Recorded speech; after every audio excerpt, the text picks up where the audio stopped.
Better than anyone on the right, Rush Limbaugh knows not to bother denying that von Brunn's rhetoric sounds a lot like Rush Limbaugh's. President Obama is a puppet of others, the government is enemy, somebody coming to take your guns. Instead, today, Limbaugh and other right-wing radio hosts chose an entirely different tack: offense, in both senses, blaming liberals for von Brunn until slipping 15 minutes later and contradicting his own claim about the left's influence. He hated both Bushes. He hated neocons.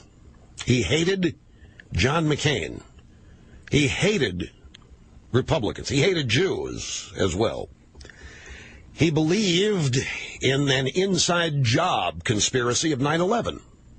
This guy is a leftist, if anything. This guy's beliefs, this guy's hate stems from influence that you find on the left, not on the right. They want turmoil, and if it doesn't exist, they create it. Now, this Jew hater who killed yesterday was a nut. I doubt that he was influenced by anything other than his own mental illness.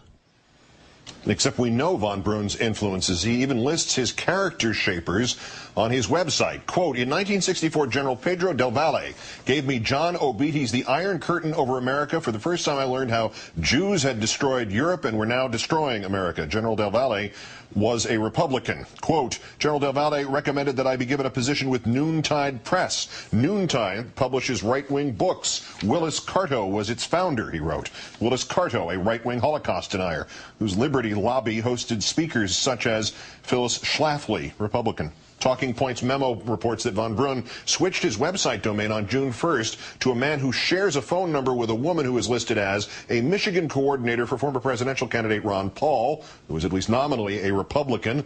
Von Brunn himself posted on the Republican website Free Republic, spouting the right-wing claim that Obama's birth certificate was forged, defending President Bush against Dan Rather, and claiming the media had tried to destroy Sarah Palin. From his own website, right-wing websites illuminate the problems that Aryans face. Each day, new alarms are sounded, adding more fuel to the raging fire. The right wing does nothing but talk, no plan of action against the well-known enemy. Exactly the advice Marxists, liberals, Jews want to hear. Even a kid in grade school knows when it's time to get his knuckles bloody. Time now to bring in MSNBC political analyst Eugene Robinson, associate editor and Pulitzer Prize-winning columnist of The Washington Post. Gene, good evening. Evening to you, Keith. First, let me just acknowledge the obvious. You're a black man. You work in the media. You work specifically at the Washington Post, and the Post reportedly was mentioned in these documents connected with this man, von Brunn. What is your response as somebody who is apparently 3 times an enemy of this man?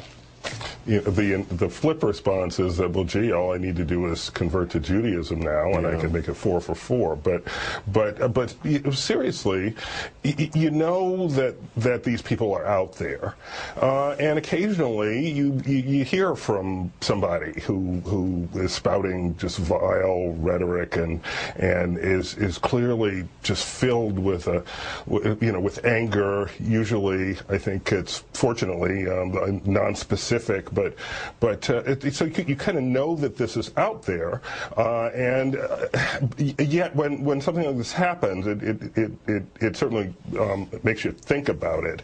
And just today, I was thinking about a voicemail that I got earlier in the week from one of these people, again, non-specific, anonymous, yet with this incredible anger in the tone and in the awful language that he used, racial and other slurs, you think about those and you wonder, well, maybe you should pass a few more of those off to security. Yeah, you said non-specific.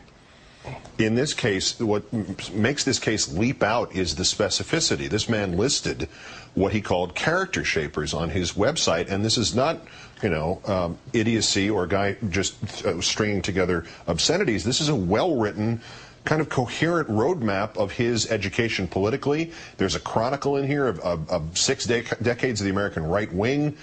Have we seen before an explicit indictment of the extreme right provided by somebody who took that sort of final fatal step on its behalf? Not that I can recall, actually, and not one that is, as you said, as well written. These guys tend not to be that coherent in terms of putting their ideology, such as it is, down on paper. But von Brunn was, and nobody would claim that he was a mainstream Republican who would show up at the convention or something like that, or work precincts for a candidate. But the idea that somehow his ideology, his ideas, his warped sense of the world is in any remote way related to anything you've ever heard from the left is just incredible. It's just an incredibly, not just lame, but almost insane thing to say. Yeah, no, I went further. You say almost. I said that was an insane thing to say. But let's back to the first guilty party here. What von Brunn seemed to have picked up, not so much the political positions, pro-guns or whatever, but the overall tenor. That urgency to it, the right-wing suggestion that these are anvils upon which something essential about America will either live or die, depending on what you personally do, the generic you. Does that element of the right wing seem to be the pivot here, that von Brunn felt obliged to act because he had been convinced or been led to believe that his country, his version of this country, is in danger?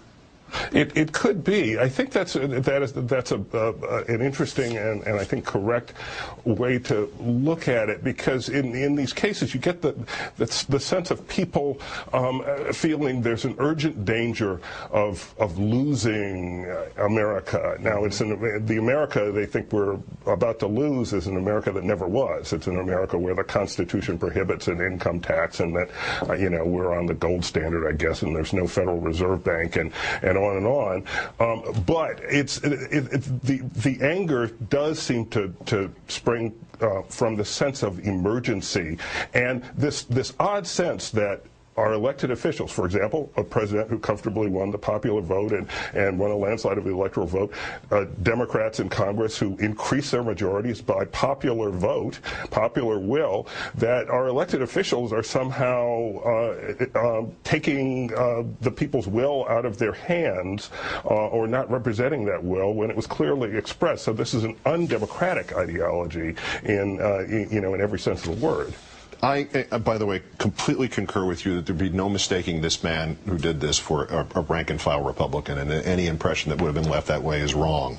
Having said that, about Republicans and the humoring and embracing of the right-wing sideshow freaks who claim America is in danger in this way, leading to this as the most extreme example of that. Is there a way for them to continue to do this without essentially spitting on the memory of the Museum Guard or the Jewish groups, or just the people who were not harmed and were psychologically damaged yesterday? Or is this the moment at which somebody in the Republican Party has to stand up and go, you do not have anything to do with us and we will have nothing to do with you? I don't think it'll happen quite that way. What I hope is that they reflect on how this happened, on as far as we know what happened, and reflect on the power of words and how they are used and what influence they have. Who knows what influence this guy? This guy was around the bend when you and I were, in diapers, apparently. But I worry about others out there who are listening to, on the radio over and over. They're coming to take your guns. They're going to destroy the country. I worry about what impact this may be having on the next lone wolf who's not yet begun to howl. And the final irony is that Stephen Johns was opening the door open to a man who we thought needed help and lost his life in doing so. Gene Robinson of the Washington Post and also of MSNBC, as always, Gene, especially in this case. Great thanks. Good to be here, Chief.